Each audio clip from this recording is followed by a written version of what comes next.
It's June 23rd, 1984. A friend and I went down to Wrigley Field.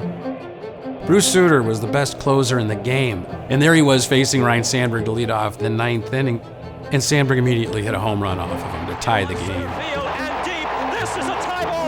And so they went to the 10th inning. Sandberg then hits another home run off of the same Bruce Sutter.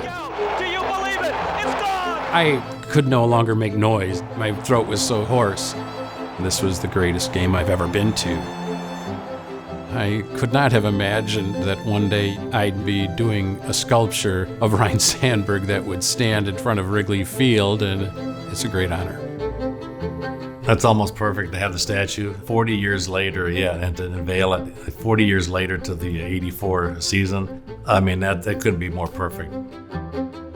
It started off fairly early with what kind of a pose.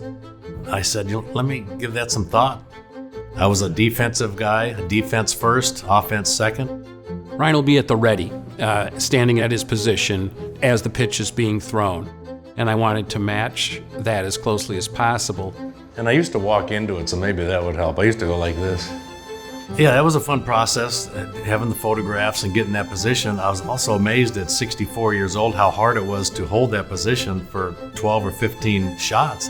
But in my career, 20s and 30 years old, that was it. The newest challenge I faced with this project were the sunglasses. The flip-down glasses, it was a thing of the 80s and 90s. With these glasses, you can see the dot in the sun and you can stay with it and make the catch. And so those sunglasses to me represent day games at Wrigley Field. Another detail that was different on this one was his glove. Ryne Sandberg still owns the glove from the season that we are depicting here. He allowed me to take that and use it as direct reference.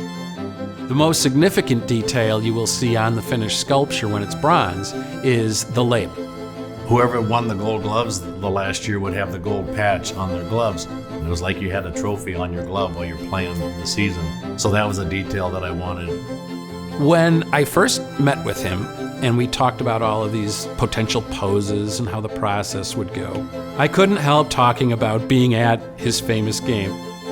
And you are certainly going to see grandfathers talking to their grandchildren in front of that sculpture about that game. So this is going to mean something to a whole new group.